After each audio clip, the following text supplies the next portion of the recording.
bonjour à toutes et tous pour cette petite soirée sur la question du temps, des temps de travail et de vie. Avec nous à cette table ronde sur les questions du temps, du rapport au temps, du rapport au travail. Donc on a Maxence Witz qui est, on pourrait dire, entrepreneur dans l'âme, et aussi engagé dans le mouvement Génération MEDEF, et dirigeant d'une entreprise aujourd'hui de 25 personnes à Villeneuve-d'Ascq, la Quincaillerie, qui est une agence de communication. À côté de vous, Morgane Tognarini, qui est gérant d'une entreprise, d'une menuiserie à Ronques, et qui nous fait l'honneur de témoigner aussi sur la mise en place toute récente de la semaine des 4 jours dans votre entreprise. Et vous nous direz un peu comment ça s'est mis en place, comment ça s'est déroulé. On continue avec Corinne Godard, qui est une chercheuse, mais une chercheuse de terrain. Non, mais c'est important de le dire, directrice de recherche au CNRS et au laboratoire interdisciplinaire pour la sociologie économique et au CNAM également, à Paris. Et puis qui a récemment publié un livre qui s'appelle « Le travail pressé pour une écologie des temps de travail », avec un complice, Serge Volkov, qu'on connaît bien aussi à l'ARACT.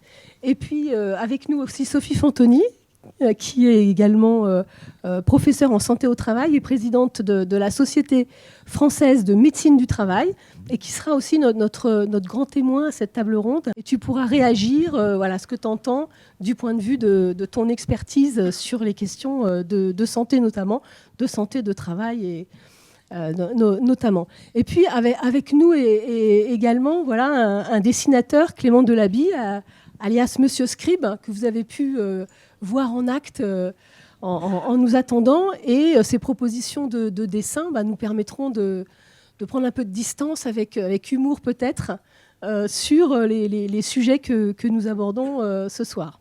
Je voudrais planter un peu le décor avec quelques éléments de contexte, puisque finalement ce sujet s'impose aujourd'hui dans le monde du travail après les crises sanitaires, écologiques, et il y a quelques données, quelques études qui font état d'un certain désenchantement de la part des salariés pour le monde de l'entreprise, et notamment pour, d'une certaine façon, l'offre de travail proposée aujourd'hui dans les entreprises. Selon le ministère du Travail, le taux de démission a atteint son plus haut niveau depuis la crise de 2008. Quelques chiffres, on est à 470 000 départs de CDI au premier trimestre 2022, donc c'est quand même assez impressionnant, même si le contexte économique de tension sur le marché du travail relativise un peu ces éléments. En tout cas, ces chiffres sont aussi confirmés par des enquêtes, notamment celle de la Fondation Jean Jaurès, qui nous dit qu'il y a une forme de retrait par rapport à l'entreprise, et pour plusieurs raisons. Il parle de démission silencieuse à l'œuvre. Et puis le rapport au travail aussi est en train d'évoluer, notamment au travers de la demande d'une moindre pression exercée par le travail pendant le temps du travail, associée aussi à la possibilité de pouvoir avoir un meilleur équilibre entre temps de vie et temps de travail, considérant que le travail n'est finalement pas la seule activité importante dans nos vies, et qu'il y en a d'autres à explorer. Et notamment les jeunes générations sont un peu de cet avis. Vous nous direz, Maxence, tout à l'heure, comment ça se pose pour vous. Alors, ces évolutions, elles réinterrogent la question du temps. Alain l'a dit, ce n'est pas une question nouvelle dans les entreprises, mais j'ai l'impression qu'elle se pose de façon un peu nouvelle. Temps du travail, avec les contraintes liées à ce temps du travail, la rapidité, le délai, on y reviendra avec Corinne, les interruptions, la gestion par l'urgence, et puis aussi une certaine forme d'expérience du temps dans le fait de travailler, qui est une expérience assez négative. En tout cas, c'est ce qui remonte, avec le manque de temps finalement pour accomplir ce qu'on aimerait faire pendant le temps du travail.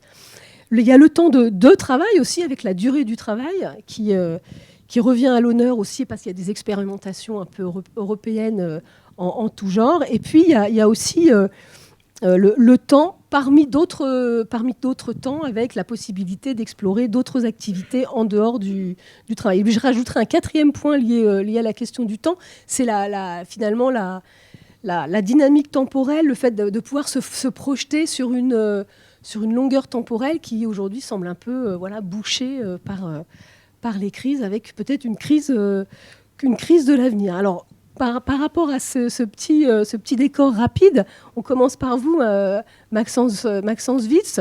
Vous vous définissez d'abord comme jeune, et d'ailleurs ça se voit. Jeune entrepreneur, jeune dirigeant, et au vu de votre expérience de chef d'entreprise, qu'est-ce qui ne convient plus aux jeunes dans le monde du travail, et aux jeunes et aux moins jeunes peut-être aussi?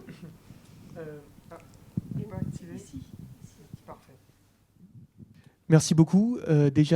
Merci pour l'invitation. Je suis très honoré d'être là. Juste quelques mots introductifs, notamment par rapport au MEDEF. Donc, en effet, je suis dirigeant. Je dirige une entreprise de 25 salariés que j'ai fondée il y a 4 ans avec 2 amis et associés. Ça s'appelle La Quincaillerie. C'est une agence de communication. Et parce que je pense que les entrepreneurs sont aussi des personnes qui sont de nature entreprenante, et de plus en plus dans les générations telles qu'on les connaît aujourd'hui. J'ai souhaité m'engager. C'est aussi pour ça que j'ai pris la présidence de Génération MEDEF. C'est le club des jeunes du MEDEF, ici dans les Hauts-de-France. Un club qu'a créé Yann Orpin, qui est l'actuel président du MEDEF Lille Métropole, que vous connaissez probablement, avec une ambition, celle de comprendre les enjeux d'aujourd'hui pour les entreprises et comment est-ce que nous, en tant qu'entrepreneurs, on doit transformer nos structures. Je pense que, et c'est ce qui a amorcé toute ma réflexion, il y a un changement, en fait, il y a un hiatus, il y a un gap avant et après crise Covid, où en fait il y a eu un rapport au travail qui a été diamétralement différent de celui qu'on a connu auparavant. Et on a compris, enfin les personnes ont compris, encore plus les plus jeunes, parce qu'ils en étaient peut-être intimement convaincus auparavant, que la seule ressource qui n'est pas achetable, même si on est le plus riche du monde, même si on peut être au Qatar par exemple, la seule chose qu'on ne peut pas acheter, c'est bien le temps. Et c'est la seule ressource qui démarre quand on est et qui se termine quand malheureusement on décède. Et justement, ce temps, aujourd'hui, auparavant, on l'a donné aux entreprises en échange d'une rémunération. Aujourd'hui, on se rend compte que la rémunération, elle n'est plus forcément ce qui est le plus important. C'est le sens au travail, c'est la mission de l'entreprise, c'est le projet de l'entreprise. Et justement, on donne son temps uniquement, en fait, aujourd'hui, de plus en plus pour les choses qui nous donnent envie réellement. Et donc, il y a une inversion, en fait, dans le rapport de force entre employeur-employé. Et je pense que le temps a un autre usage, une autre manière d'être utilisé aujourd'hui. C'est aussi pour ça qu'on parle de la semaine des 4 jours qui m'interpelle vraiment, parce que c'est un vrai sujet aussi dans mon entreprise. Donc je suis très, très heureux de pouvoir écouter ce que tu as à nous dire, Morgane. Mais vraiment, si je devais lancer cette table ronde, ça serait vraiment une remise en question de comment est-ce que je donne de mon temps, à quoi il est utile. Et en fait, tout simplement, je me rends compte que la rémunération, ce n'est pas la fin en soi, et encore plus chez les plus jeunes. On le voit, moi, dans mon entreprise, la moyenne d'âge, c'est 24 ans, 25 ans, pour vous donner un ordre d'idée. J'ai recruté quelques vieux de 28-30 ans dernièrement. Et ils étaient... Non, je suis taquin, mais vous m'en excuserez. Mais ils étaient assez surpris du modèle de management de l'entreprise, tout ce qu'on avait réussi à mettre en place pour une PME, parce que j'accorde beaucoup d'importance à la QVT et au parcours de montée en compétences, parce que c'est ce qui fidélise les collaborateurs et le premier levier de recrutement dans les entreprises où il y a aussi une tension forte. Eh bien, c'est la fidélisation des collaborateurs. Et la fidélisation, elle passe par la QVT, par la qualité de vie au travail, par les équipements, par tout ce qu'on peut mettre en place pour les former et justement les accompagner plus que jamais et utiliser correctement leur temps. Et comment est organisé le travail à la quincaillerie? Qu'est-ce qui fait que les salariés qui travaillent avec vous trouvent un sens à leur activité? Alors, on a un projet entreprise assez détaillé là-dessus, et c'est ce qui donne du sens à tout ce que nous faisons, parce qu'on ne fait rien d'innovant en tant que tel. On est une agence de communication, il y en a eu avant, il y en aura après. Donc, en tant que tel, l'entreprise n'est pas innovante. Et il n'y a pas un projet novateur comme un Elon Musk qui pourrait lancer. Je prends exprès des exemples là-dessus, mais pour illustrer, on n'a pas un projet qui va révolutionner le monde. Par contre, la manière dont on le fait, que ce soit pour nos clients ou comment on se comporte ou ce qu'on offre à nos collaborateurs se veut différenciante. On réfléchit beaucoup avec mes associés actuellement à la semaine des 4 jours. C'est un vrai sujet. Le télétravail pour nous était déjà possible depuis avant crise Covid. Pour nous, c'est C'était normal, puisque moi, j'ai commencé dans ma chambre. Pour la petite anecdote, j'ai commencé le premier projet entrepreneurial, j'avais 15 ans, je faisais du télétravail avec mes ex-associés, avec qui on a monté un super projet. On a fait à plus de 40, un vrai gros projet avec une levée de fonds à 17 ans. Et le télétravail était pour nous par nature, parce qu'on était sur Skype à l'époque, et on avait le lycée à côté, l'autre côté, cette passion entrepreneuriale qui nous animait. Donc pour moi, le télétravail était de fait, par nature, un dû, et donc du coup, on l'avait toujours offert. Je pense que ce qui change à la Quinquérie, c'est avant tout le parcours de montée en compétences. Quand on rentre à la Quinquérie, on arrive avec un track. Un track, c'est une grille avec des compétences sur lesquelles le quincailler, parce qu'on a créé tout un symbolisme autour de l'entreprise, se positionne entre un niveau junior, un niveau expert, et sur chacune de ces compétences, en notant qu'il y a un socle commun entre tous les collaborateurs, ils peuvent aspirer à des montées, avec des formations, à des montées de salaire. Et tout ça, c'est quelque chose qui est vraiment prévisible pour lui, et donc il peut se projeter. Parce que c'est aussi une volonté, c'est qu'aujourd'hui, les jeunes générations dont je fais partie, on a vite soif de grandir, vite soif d'évoluer. On fait même parfois 4, 5, 6 métiers différents dans 4, 5, 6 entreprises différentes. C'est une génération qui est très slasheuse, sur laquelle du coup il y a des vrais enjeux, et la fidélisation est un levier. On offre beaucoup de flexibilité, et on donne beaucoup aussi de responsabilité aux personnes qui nous font confiance, parce qu'aujourd'hui j'ai l'impression que le travail c'est un petit peu inversé entre employeur-employé, le rapport de force c'est inversé, et donc c'est à nos entreprises d'être plus que jamais séduisantes, et ça passe par les leviers que j'ai évoqués. Merci Maxence. Donc c'est l'entreprise qui s'adapte un peu aux aspirations des salariés. C'est l'entreprise qui s'adapte, et c'est également les collaborateurs qui la co-créent avec Hugues Louis et moi, mes deux associés, et sur lequel justement on co-construit en fait ce projet entreprise. Et ça, c'est ce qui est le plus important à mes yeux. Merci Corinne Godard. Donc vous menez des études de terrain dans différents secteurs, BTP, secteur hospitalier, horticulture également.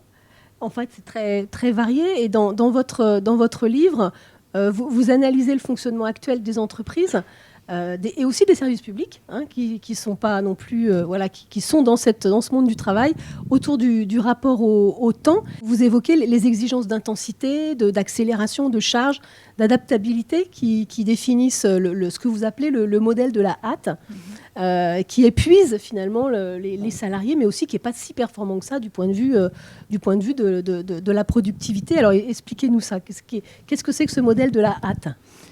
Bon, merci Laurence de me donner la parole. En fait, je vais essayer de répondre à ta question et essayer de faire le lien, peut-être en réagissant. Je suis toujours un peu méfiante des approches un peu générationnelles qui pourraient être un peu clivantes sur les différences entre les plus jeunes et les plus vieux, parce que j'entends bien qu'il y a un mouvement qui questionne le sens du travail d'une certaine manière et la place du travail dans le temps de la vie de manière plus globale. Mais je ne suis pas sûre que ce soit forcément une nouveauté, en fait. Et parce qu'il me semble qu'on soit, quel que soit son âge, quand on arrive sur son lieu de travail, d'une certaine manière, on ne laisse pas son identité au vestiaire. Et on vient avec des buts qu'on attribue à son travail, on va lui attribuer des fonctions.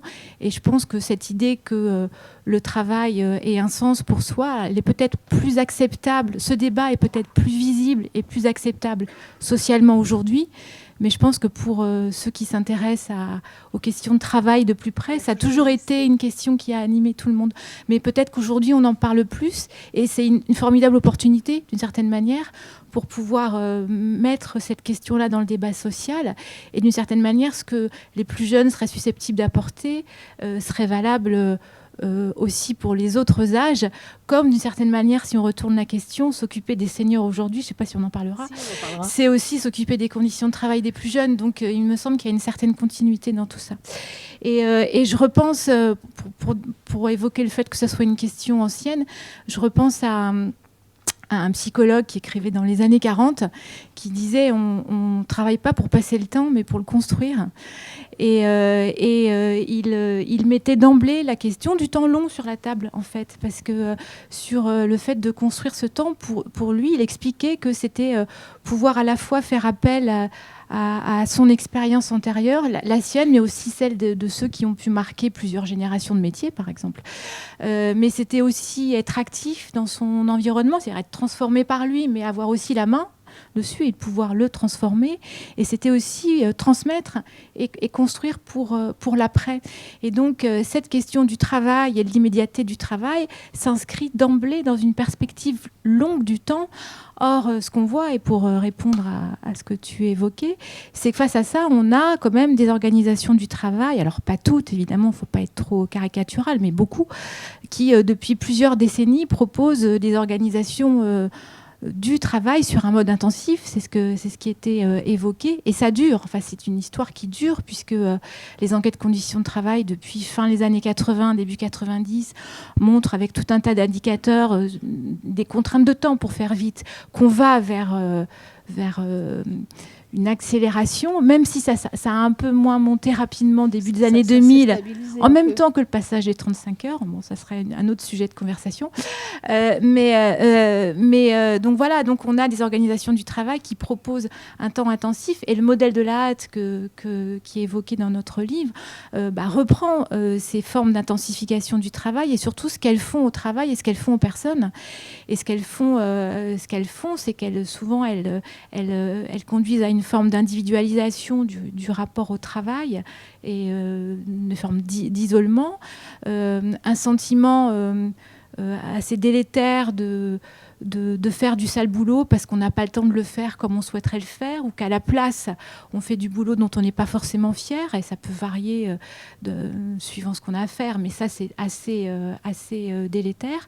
Donc, ça touche à son activité au quotidien, et évidemment, ça pose des questions sur ce qu'on fait là, de manière... on peut le comprendre. Et donc, voilà, certainement qu'il y a un certain nombre de questionnements, enfin un questionnement qui se pose différemment de la centralité de l'emploi à des questions de valeur sur le sens du travail et sur ce qu'on y fait pendant le temps de travail. Et c'est la distinction qu'on essaye d'aborder entre le temps de travail, qui est en fait le cadre temporel avec un contrat qui définit des heures, parfois des rythmes, parfois des cadences, et puis le temps du travail. Et en fait, le temps du travail est pluriel, il y a beaucoup de temps, et il y a notamment un certain nombre de temps qui comptent qu'on a essayé de mettre au jour dans notre ouvrage. Et alors, parmi les temps qui comptent et qu'on n'arrive plus à faire, qu'est-ce que tu peux dire ? Alors, je suis contente que dans la salle, il y ait Jeanne Thébault ici, avec qui j'ai travaillé, parce que l'un des temps qui compte et qu'on a mis en lumière aussi grâce à ses travaux, c'est le temps de la transmission, celui qui peut rapprocher des nouveaux et des anciens, qui ne sont pas forcément avec des générations d'écart, puisque comme vous le disiez, on change beaucoup d'emplois aujourd'hui, et donc les nouveaux peuvent avoir tous les âges, et les anciens aussi, d'une certaine manière. Et donc, on voit que ce temps de la transmission, qui est pas un temps de transfert, en fait, c'est pas l'histoire de transférer des connaissances comme un verre plein vers un verre vide, mais c'est bien la transmission comme un échange collaboratif qui marche dans les deux sens, et pas simplement un sachant et un apprenant. Ça, c'est un temps qui passe souvent à la trappe, parce que c'est considéré comme étant pas un temps productif de court terme. Pourtant, on montre que apprendre et transmettre, c'est travailler d'une certaine manière, et que ça a des vertus pour la santé, pour la qualité et la performance. Donc ça va plutôt dans le même sens. Il y a le temps pour construire avec les autres. Donc la transmission, c'en est une facette, mais on se rend compte que les autres sont des personnes avec des identités variables. Ça peut être le collègue, le chef, le manager, ça peut être les clients, le patient, etc. Et qu'il y a un temps de construction collective qui va bien au-delà de ce que des organisations peuvent identifier comme étant une équipe de travail. Enfin, il ne faut pas confondre collectif et équipe de travail. Et souvent, il y a des injonctions à travailler ensemble. On définit avec qui, comment, etc. Et ça peut être aussi délétère, et ça peut conduire à des formes de bricolage qui ne sont pas forcément toujours les bienvenues. Et puis, c'est le temps aussi pour créer. Je pense que dans une agence de com, on est sensible à cette question de la créativité. Mais la créativité, elle se fait au quotidien, dans l'ordinaire. Et c'est trouver des solutions. Et d'une certaine manière, c'est ne pas toujours faire comme on nous demande de faire. Et cet écart-là aussi est créatif, et c'est lui qui est aussi à la source possible du sens de travail. Donc ces différents temps sont des temps essentiels, des temps qui comptent, et c'est ceux qui sont mangés par l'intensification du travail, d'une certaine manière. Voilà, je fais court. Oui, notamment parce qu'il y a aussi... les entreprises ne trouvent plus à embaucher. Donc à la fois on en parle plus, mais il y a une réalité aussi qui est que voilà, il y a une désaffection, une certaine désaffection pour l'entreprise. Oui, les enjeux de fidélisation sont effectivement essentiels, et on voit beaucoup d'employeurs qui ont aujourd'hui du mal à garder, alors qu'ils ont l'impression de tout faire pour les garder. Mais ça appelle justement, je trouve que ça appelle à discuter du contenu du temps du travail, non seulement dans son enveloppe comptable, mais aussi dans la manière dont il est rempli. Donc, je trouve que c'est une opportunité, c'est une difficulté qu'il faut changer en opportunité pour réfléchir conjointement à ces temps. Avant de passer à Morgane, peut-être Sophie, tu veux réagir un peu à ce que tu as entendu ? Merci Laurence, bonsoir à tous, merci de m'avoir invitée.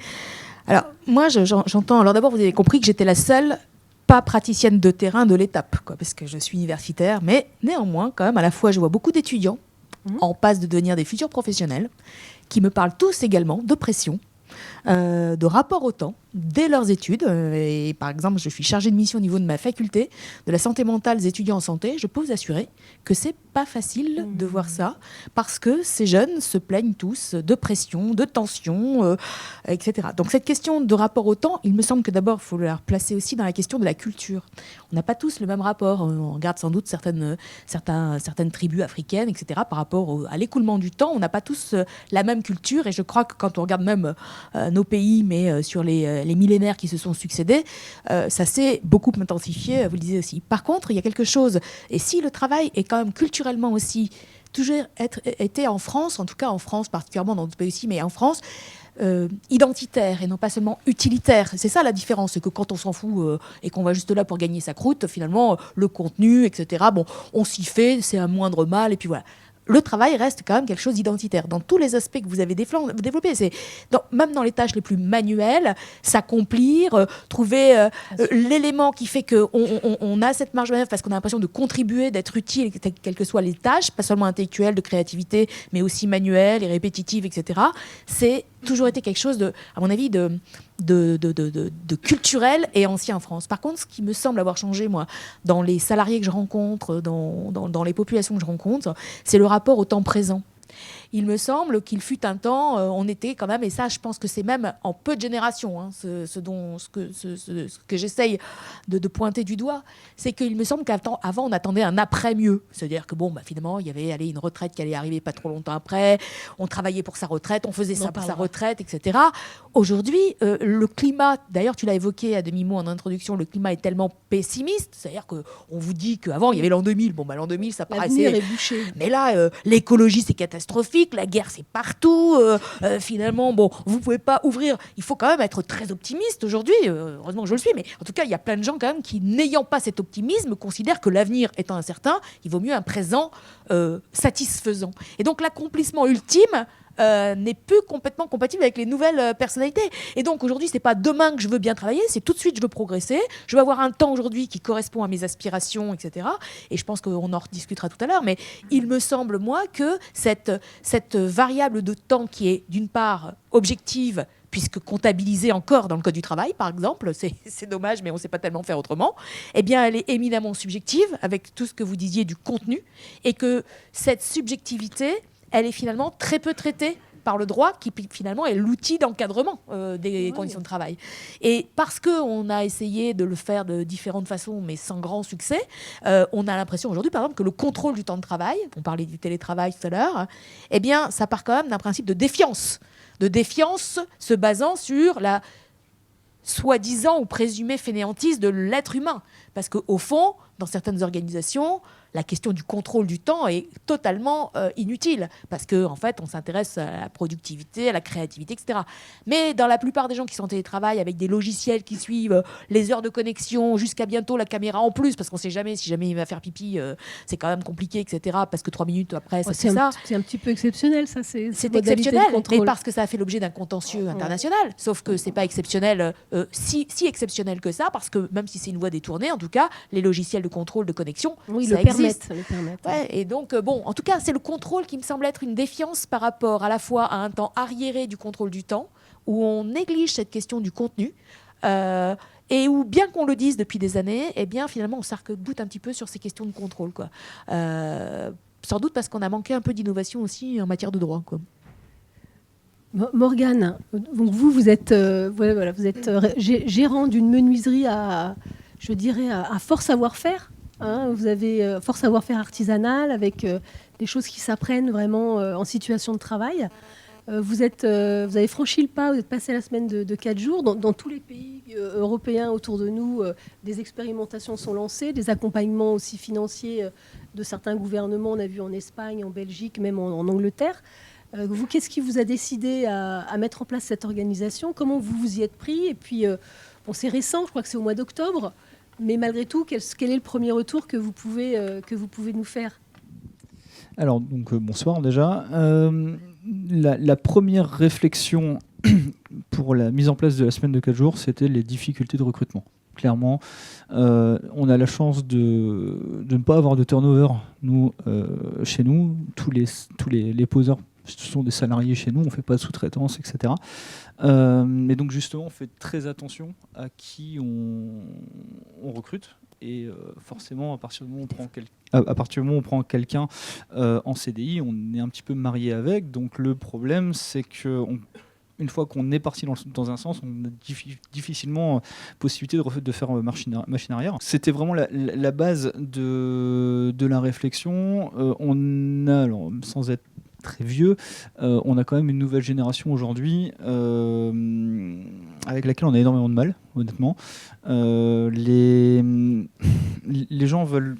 Enfin, les jeunes aujourd'hui ne s'orientent plus sur des métiers manuels qui peuvent être un peu compliqués, difficiles, où on peut être en ce moment, par exemple, dans le froid, etc. Même si nous, en tant que menuisier, on est essentiellement à l'intérieur, mais on a quand même un métier qui est relativement compliqué. Donc ça, et en plus forcément on a des salaires au départ qui sont pas non plus exceptionnels, mais qui peuvent être quand même très corrects avec l'expérience, etc.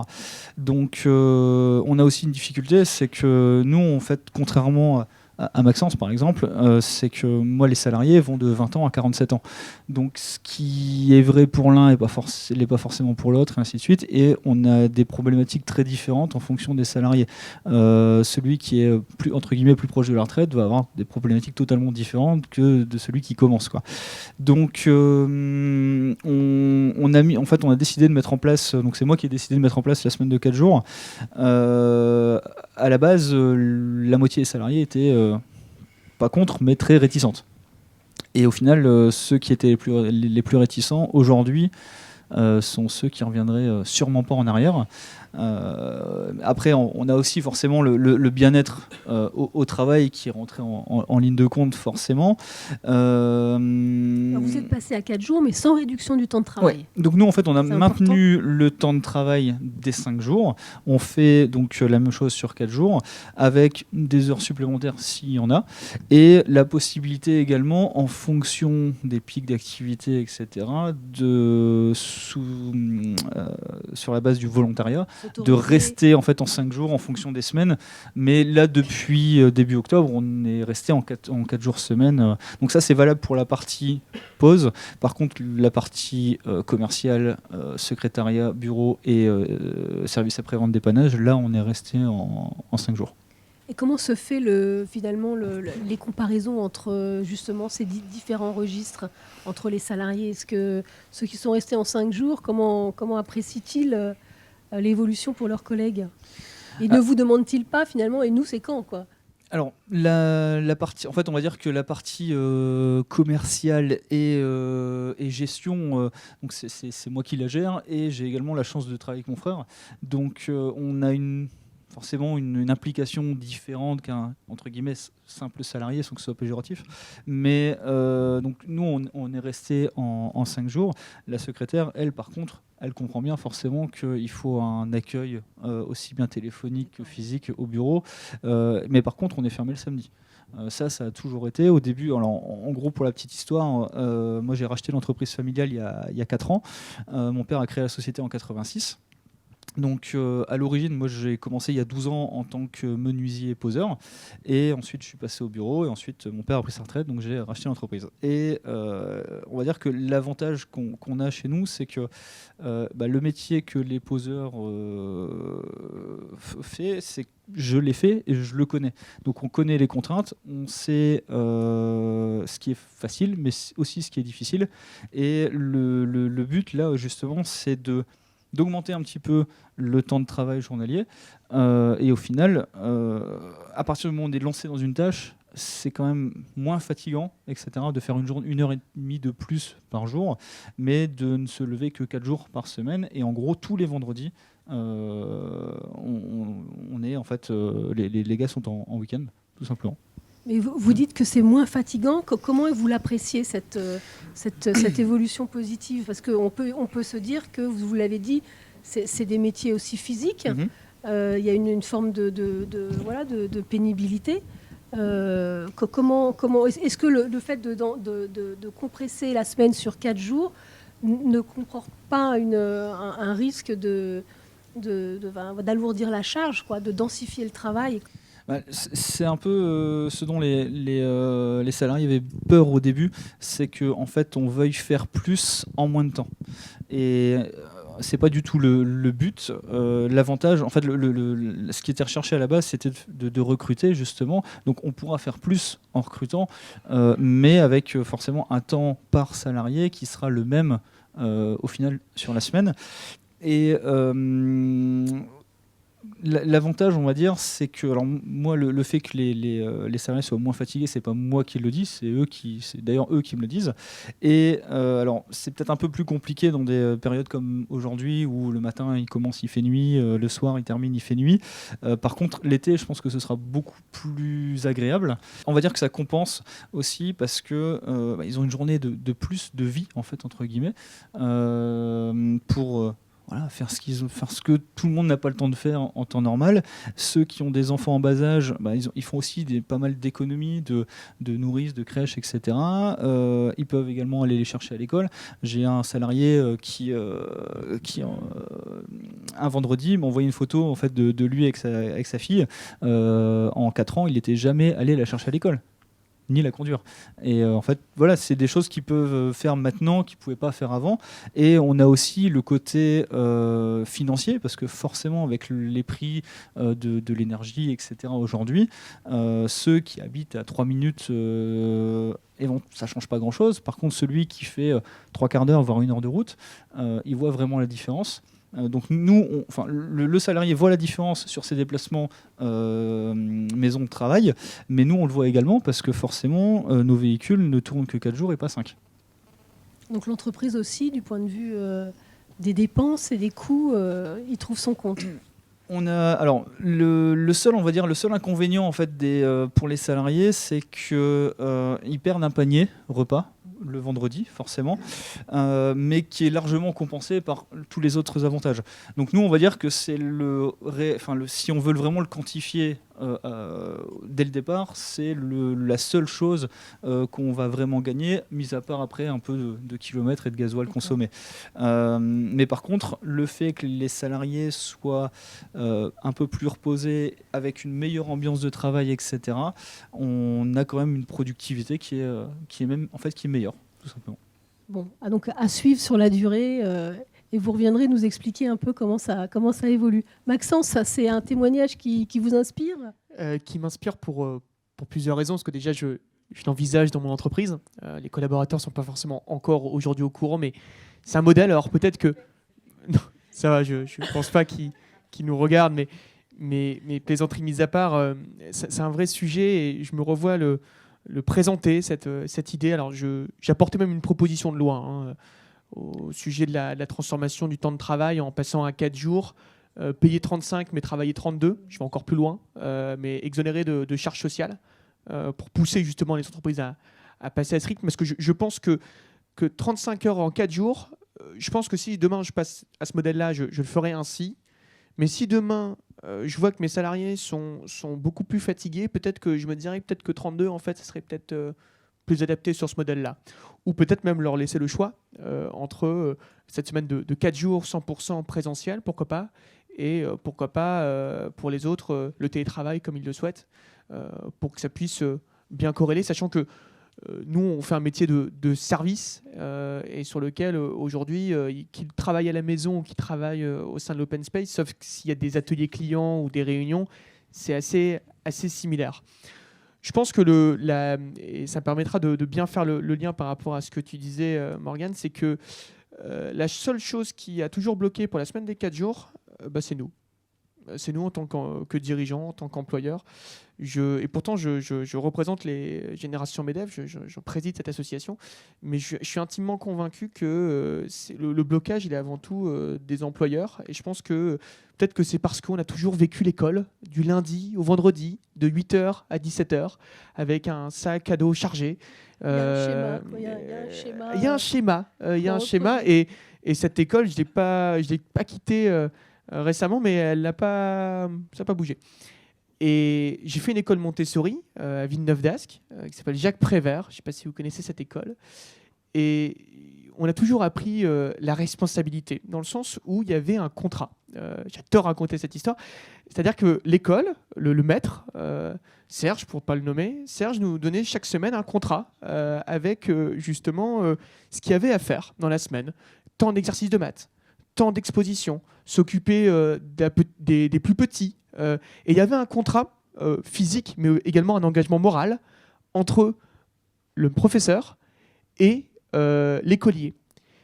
Et ça apprend la responsabilité, si bien qu'on avait le choix de faire ce qu'on voulait dans l'école. Alors ça peut paraître complètement improbable comment c'était à l'époque, mais vraiment à Jacques Prévert, on avait la possibilité de, si on voulait pas faire de mathématiques le lundi, on n'en faisait pas.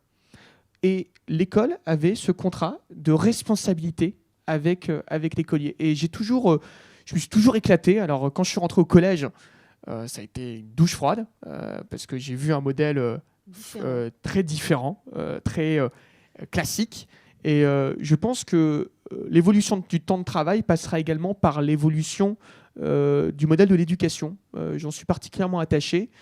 Quand je vois certains modèles comme dans les pays scandinaves, dans les pays du Nord, où on remet un peu le sport et la culture au centre de l'éducation, ça donne du sens au projet professionnel et à ce pourquoi aussi on apprend justement à l'école, avec la dimension artistique et créative. Et je pense que la transformation du temps de travail, bien sûr, les employeurs, ils doivent être incités, ils doivent être sensibilisés et incités, mais il y a aussi des efforts à faire du côté de l'éducation et j'en suis intimement convaincu. Bon, après, un petit détour par l'école. Peut-être que Corinne, la question des seniors aussi, que tu as évoqué rapidement avec la question des transmissions. Voilà, les jeunes ont des aspirations, mais les seniors aussi ont surtout des difficultés à continuer dans des parcours jusqu'à la retraite en bonne santé. Comment ça peut se jouer, ça, aujourd'hui, surtout dans le contexte actuel d'allongement de la durée du travail ? En fait, au moment où on discute de l'âge de départ de la retraite, certainement pour le reculer, on attend encore quelques semaines pour en savoir un peu plus. Aujourd'hui, on entend quand même un peu plus parler du fait que les seniors proches de l'âge de départ, il y en a quand même un certain nombre qui n'ont plus d'emploi, où certains ont des difficultés de santé relativement importantes. Donc on parle de pénibilité. Bon, c'est plein de sujets. J'ouvre des tiroirs sans plus, mais on voit bien que la question de la mesure de la pénibilité porte largement à discussion et qu'il y a des enjeux de négociation assez important pour savoir ce qu'on prend en compte ou pas, ou ce qu'on écarte. Mais on peut s'intéresser aussi aux conditions temporelles de l'activité, du travail dans les années qui précèdent. Et ce qu'on voit, c'est que les formes d'intensification du travail, elles mettent en difficulté différentes catégories d'âge. Alors les plus jeunes, ou les nouveaux, parce que les temps de formation, ce que je disais tout à l'heure, sont restreints ou escamotés. Mais les plus anciens aussi, alors non seulement parce que leurs tâches de tutorat ne sont pas forcément valorisées, or ça compte, la possibilité aussi de partir ou de quitter le métier en ayant transmis des savoir-faire, en ayant discuté du devenir du métier en fait en son absence d'une certaine manière. Aussi parce que l'intensification du travail, elle touche à l'expérience qu'on a pu élaborer, c'est-à-dire ça se traduit bien souvent, l'intensification, par le fait d'avoir de plus en plus de difficultés à rendre son expérience vivante, pour le dire d'une certaine manière, c'est-à-dire à la convoquer, à en faire quelque chose, notamment la transmettre, mais aussi la mettre en pratique, alors que cette expérience est très, très liée à des questions de santé. L'expérience, c'est ce qui permet de faire autrement, c'est ce qui permet de se préserver, c'est ce qui permet de transmettre ces formes de prévention de la santé, donc ça a une valeur tout à fait importante. Et c'est ce qui est escamoté, pas reconnu, pas mis en pratique. Et donc on a des plus vieux, quand ils sont en difficulté, soit essayent de tenir au maximum jusqu'à l'âge de la retraite, et souvent ça peut se payer au niveau de la santé, soit décident de quitter l'emploi, alors soit de manière radicale, sans soutien et sans soutien financier, ou parfois avec des accompagnements, alors qu'il est possible de trouver une troisième voie qui serait de prendre en compte cette expérience et de penser les fins de vie professionnelle dans cette optique-là. Et les conditions temporelles sont une dimension relativement importante. Dernier point, c'est que quand même aujourd'hui, il y a des entreprises qui essayent de prendre en compte ces dimensions. Alors si on le regarde à une échelle macro, notamment au niveau des enquêtes, on voit des plus âgés qui, au fil du temps, peuvent être mis à l'abri d'un certain nombre de contraintes de travail pénible, mais d'une certaine manière, ça se paye. Ça se paye par des formes de placardisation, ou ça se paye par le sentiment d'avoir des compétences qui ne sont pas reconnues. Donc, serait-il possible de faire autrement ? Mais ça impliquerait qu'avec ces questions de retraite, on pense les questions du contenu du travail ou des contenus du travail et qu'on ne les dissocie pas. Or, juste ici, le débat public est un peu clivant sur ces questions. Merci Corinne. Peut-être Sophie, et puis on va peut-être conclure chacun par un petit mot, mais Sophie, la parole un peu pour tirer un peu le jus de nos échanges. Alors déjà, juste avant de tirer le jus, je voulais poser la question. La mise en place des 4 jours de travail, j'ai bien entendu, vous l'aviez pris comme décision d'abord à des fins d'attractivité finalement de l'emploi. Est-ce que ça s'est fait sans aucune concertation, un petit groupe de concertation de plus proches collaborateurs ou plus anciens collaborateurs? Comment ça s'est fait en fait? La question, c'est la mise en place. Elle était unilatérale ou vous en avez discuté, les personnes ont pu s'exprimer? Alors, à la base, forcément, moi, c'est une réflexion qui était quand même assez ancienne, mais on a commencé à en discuter ensemble avec l'intégralité des salariés. Et le problème, on va dire, c'est que forcément, on avait la moitié qui était pour, la moitié qui était contre. Justement, dû à ce qu'on disait tout à l'heure, ce que Maxence disait, des conflits de génération, où bizarrement, les plus jeunes, ils voyaient que des avantages et les plus âgés, que des inconvénients. C'est vrai que c'est très compliqué quand on travaille depuis 25 ans, de remettre toutes ces habitudes en cause.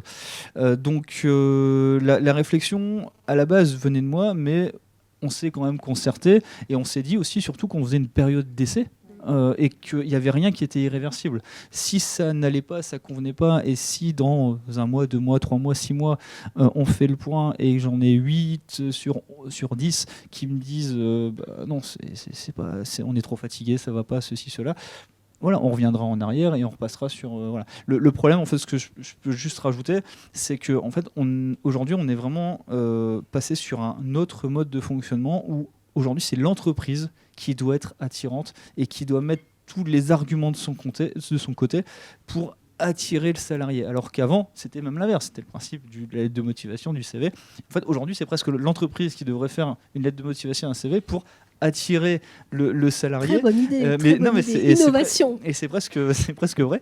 Et c'est vrai que depuis qu'on est passé sur la semaine de 4 jours, ça a été un petit peu médiatisé, etc., notamment avec la Voix du Nord, etc. On a reçu beaucoup plus de candidatures et je fais lundi prochain 5 entretiens. Voilà. Alors pourquoi je disais ça? Parce que finalement, dans votre présentation, c'est vrai qu'on vous a pas donné assez de temps, mais chaque fois qu'on parle du temps de travail, ça ramène quand même à la question de la santé physique et mentale, hein, parce que nous, en tant que médecins, à l'issue, c'est les conséquences qu'on voit. Et donc j'étais sensible aux questions sur l'intensification là de la pénibilité, parce que pour le coup, c'est pas seulement le contenu intense, mais c'est les troubles musculo-squelettiques qui sont quand même la première pathologie professionnelle en France. Elle naît quand même de conditions de pénibilité physique, on va dire. Et quand on augmente le temps de travail, vous savez qu'on a longtemps parlé de la polyvalence dans les travaux manuels pour pouvoir essayer de solliciter différents groupes musculaires. On imagine bien qu'au lieu de travailler 7 heures, on travaille par exemple 8h30. Forcément, mécaniquement, je veux dire, on est sur une période un peu... c'est la différence entre faire 10 km tous les jours en courant ou de faire un marathon tous les 2 jours. Finalement, la sollicitation plus concentrée, enfin tous les 4 jours, la sollicitation plus concentrée, elle peut être plus sollicitante. Donc, c'est vrai que cette question, c'est un premier point. C'est pour ça que le temps ramène quand même à la santé physique et le temps ramène évidemment avec tout ce qu'on a dit à la santé mentale, dans la mesure où dès lors qu'il y a des espaces d'expression, et ça non plus c'est pas neuf, les lois Auroux dont on va fêter bientôt l'anniversaire, c'était bien les ateliers où on faisait des réunions d'ateliers, c'est-à-dire des espaces de discussion dans une entreprise comme la vôtre. Vous dites bien, on va en discuter, on va débriefer, on a expérimenté. Finalement, c'est les mots-clés. C'est l'expression de la personne. Après, il faut bien trancher. Vous êtes chef d'entreprise, il faudra bien prendre des décisions, vous faire prendre la décision qui vous paraît la plus intéressante pour votre entreprise, tout critères confondus. Vous m'avez parlé aussi de qualité de vie et des conditions de travail. C'est bien ça, aujourd'hui, dans cette QVTC dont on parle. C'est d'abord aussi le bien-être. Je n'ai pas dit bonheur, bien sûr, mais le bien-être au travail. Et le bien-être, je fais une bien distinction. En tout cas, le bien-être au travail, c'est la conciliation des temps. Et cette conciliation des temps n'est pas les mêmes qu'on ait 20 ans, 30 ans, 40 ou 60 ans. Parce qu'on n'a pas les mêmes choses. Et c'est pour ça qu'il y a certaines personnes qui ont parlé, non pas de compte épargne-temps, mais presque de banque épargne-temps, qui soit sollicitable un peu comme un compte épargne-temps, mais un peu plus élastique, avec des temps pleins, des temps allégés. C'est compliqué pour les entreprises à gérer. Et ça renvoie justement à la complexité du manager derrière quand même, parce que la santé du manager, aujourd'hui, elle est quand même mise à rude épreuve entre des impératifs de productivité auxquels personne n'échappe, dans un contexte économique très complexe, et puis derrière des exécutants, et ça n'a pas de valeur péjorative quand je dis des exécutants, qui sont soumis à des pressions, entre guillemets, des ordres, parfois des injonctions paradoxales, parce que justement, on leur demande d'effectuer une tâche dans un temps restreint, mais sans avoir les marges de manœuvre possibles où on peut s'accomplir dans le travail. Donc c'est quand même compliqué. Donc, en tout cas, ce que je retiens, c'est que toute question relative au temps de travail, moi, il me semble, et c'est comme ça que ça réussit, on est passé aux 12 heures, par exemple, pour beaucoup de personnel de soins, des 12 heures, des journées de 12 heures pour les mêmes raisons, continuité du service, meilleure conciliation vie privée, vie professionnelle, enfin plein d'idées comme ça, qui ont des fois des impacts positifs et pourtant parfois des impacts négatifs. Donc, concertation en amont, parce que ça dépend éminemment du climat et des personnes, expression tout au long pour réévaluer, et puis adaptation, et puis peut-être, c'est un gros mot ce que je veux dire, mais parfois du travail à la carte, si c'est possible, et quand c'est possible, avec toutes les modalités qu'aujourd'hui on connaît, qu'on ne pouvait pas se permettre avant, par exemple, sans le numérique. Je pense que, évidemment, ça ne concerne pas tous les métiers, certains ne sont pas télétravaillables, mais il y a quand même plein d'outils aujourd'hui et de modalités qui, pour un certain nombre de métiers, permettent cette possibilité d'avoir à la carte et donc de s'exprimer sur ses temps de travail par rapport à sa propre subjectivité. Et voilà, c'est ce que je voulais dire. On finit par la question de la nécessité de s'exprimer parce que tout ça est éminemment subjectif. Et quand l'entreprise peut, c'est merveilleux. Après, je sais que des fois, c'est pas possible. Mais merci. Peut-être quelques questions dans la salle. Je vois madame. Oui, je disais merci pour ces interventions que j'ai appréciées, j'ai écouté attentivement. Mais j'avais une remarque en fait, parce que je pense notamment au secteur industrie dans lequel je suis, avec des productions en continu, où le télétravail difficile et la semaine de 4 jours Sachant que voilà, si on est sur une semaine de 5 jours, par exemple, on a aussi des équipes de week-end. Si on est sur une semaine de 4 jours, certes, le week-end il dure 3 jours. Donc en fait, il y a des cas où c'est vraiment très difficile, même si ce sont des atouts pour le recrutement. Semaine de 4 jours et télétravail. Mais franchement, il y a des cas où c'est quasiment impossible. Et cela dit, je me dis, si ces sociétés qui sont ces cas de figure-là, elles vont avoir encore plus de mal à recruter. Je peux me permettre juste d'intervenir. Cette remarque, on me l'a déjà faite. Et pourtant, moi, je suis quelqu'un du tertiaire. Vous connaissez mon activité. Regardez ce qui se fait au Japon. Et vous serez agréablement surprise par le gain de productivité dans la réorganisation du temps de travail dans les usines. Et aux personnes qui m'ont répondu à l'époque, il y aura toujours des cols blancs et toujours des cols bleus, donc la semaine des 4 jours, c'est pas possible. Je leur ai juste dit qu'on faire ce qui se fait au Japon, et je suis certain que c'est un modèle qui peut se faire. Donc, allez regarder, il y a pas mal d'usines qui se sont complètement réorganisées avec des résultats assez probants là-dessus. Oui, on trouve sur YouTube des témoignages d'entreprises françaises, des vidéos qui montrent comment, dans des secteurs industriels comme la métallurgie par exemple, des usines se sont réorganisées avec des binômes d'opérateurs. Donc ça nécessite de repenser aussi la façon dont on se transmet les informations de 4 jours en 4 jours pour travailler. Mais voilà. Alors, loin de nous l'idée de généraliser la semaine de 4 jours, d'en faire la promotion en disant que c'est la seule et télétravail. C'est, voilà, ce que Sophie a rappelé, moi, me semble important. C'est qu'effectivement, y a plusieurs façons de faire. Toujours la question de la concertation, du dialogue social autour de ces organisations semble absolument essentielle. Et puis expérimenter, voir ce que ça donne, réajuster. Voilà, et c'est un peu ça les conditions de réussite. Corinne. Oui, non, à vous écouter, parce que je trouve que les échanges sont intéressants, mais on voit bien que le temps subi, quand il est tout le temps subi, ça fait des gens qui partent, qui ne veulent pas rester, ou ça fait des malades du temps, les troubles musculo-squelettiques, risques psychosociaux, etc. Et souvent, face au temps subi, on oppose, l'opposé, c'est le temps choisi. Et c'est intéressant le temps choisi, mais c'est un peu dangereux comme expression aussi, parce que ça laisse entendre qu'on va choisir l'enveloppe temporelle, c'est-à-dire les horaires, etc. Donc c'est une possibilité, mais c'est pas la seule. Donc moi j'introduirais bien une troisième composante, c'est le temps construit, c'est-à-dire et de construit collectivement, c'est-à-dire comment on peut discuter des contenus du temps pour ensuite penser à la manière dont on peut l'organiser. Et il me semble que cette possibilité de négociation et de discussion qui, d'une certaine manière, aboutissent au fait qu'on fabrique du temps, on construit du temps individuellement et collectivement, est peut-être une troisième voie qui permette de sortir des choses un peu clivantes entre le subi et le choisi. Bonsoir. Je suis Philippe Bigotier pour la CFE-CGC. Les 35 heures dans certaines entreprises ont permis de mettre en place la semaine de 4 jours. Il y a des organisations, ça a été plus ou moins dit, je l'ai observé dans l'entreprise où je travaille, et notamment sur des populations cadres, et on a vu au fil des années l'employeur revenir sur la décision. C'est-à-dire qu'il y a cette peur de contrôle sur les collaborateurs. Et donc, au bout de quelques années, et notamment, on l'a vu sur les populations féminines de surcroît, qui bien sûr souhaitaient toutes avoir le mercredi, on comprend bien, la journée des enfants, mais au fil des années, eh bien, l'employeur est revenu et a fait pression sur les salariés pour faire en sorte qu'elles reviennent à la semaine de 5 jours. Bon, ça, c'est le premier point.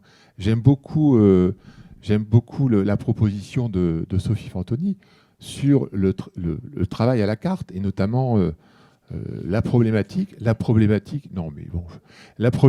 des seniors qui, effectivement, par rapport au rythme, moi j'ai des collègues qui encadre des dizaines de collaborateurs qui, à 55 ans, me disent « Philippe, moi, à 21h, je me couche. Sinon, je suis en difficulté pour tenir ma journée le lendemain. » Donc, on a des vraies problématiques dans les entreprises. Et après, j'aime aussi beaucoup le propos de l'apprentissage, enfin de l'enseignement. Je voulais parler aussi de l'inclusion, parce que tout est relié. Et moi, je pense qu'il faut effectivement revoir le modèle de l'éducation. Il faut aussi apprendre dès le plus jeune âge aux enfants ce qu'est une entreprise, le fonctionnement d'une entreprise, la dynamique de l'entrepreneuriat, mais après aussi le fait d'intégrer les différences, que ce soit le handicap, que ce soit le senior. Et on peut faire toute la liste, elle est longue. Mais voilà, je pense que la problématique globale, elle est la manière dont on perçoit aussi sa place dans l'entreprise et la relation. Et après, j'aime aussi beaucoup le thème de la co-construction, enfin de la co-construction, de la co-élaboration. Et c'est ce qui manque le plus dans les entreprises aujourd'hui. Les salariés n'ont pas le droit à la parole. Oui, alors plus ou moins. Oui, non, mais bien sûr. Mais en fait, moi, je parle des entreprises classiques. Oui. Non, mais quand je dis les salariés n'ont pas le droit à la parole, si vous voulez, effectivement, ils l'ont. Mais il y a aussi une organisation qui est faite de telle manière que les salariés n'osent pas s'exprimer. C'est ça ce que je veux dire. Je me permets en fait de réagir là-dessus. En fait, je pense qu'il y a entreprise dans des PME comme les nôtres à échelle humaine et familiale. Je pense que si on ne laisse pas la parole aux salariés, au bout de 3 mois, on est tout seul. Et clairement, en fait, je pense que on a nous aussi une autre problématique, c'est que dans le bâtiment de manière générale, des personnes qu'on va qualifier de seniors, on va dire à partir de 50 ans, on va avoir en fait énormément de mal, donc non pas forcément à les recruter, mais c'est des gens en fait qui malheureusement ont commencé à l'époque à travailler à 14-15 ans, ils ont une très longue carrière avec des contraintes qu'on avait à l'époque, qu'on n'a plus aujourd'hui, et en fait ils sont clairement cassés de partout. Et c'est très très compliqué aujourd'hui, nous, de recruter des personnes un peu plus âgées. On a déjà fait l'expérience il y a quelques années, etc., où malheureusement on a dû en fait licencier pour inaptitude cette personne. Totalement pas de sa faute, qui était vraiment blessé de partout. Et mais c'est nous qui prenons, c'est l'entreprise qui prend ça à sa charge en fait. Donc c'est assez compliqué. Et puis effectivement, on a nous aussi dans nos métiers. On va dire l'impossibilité de faire du télétravail, etc.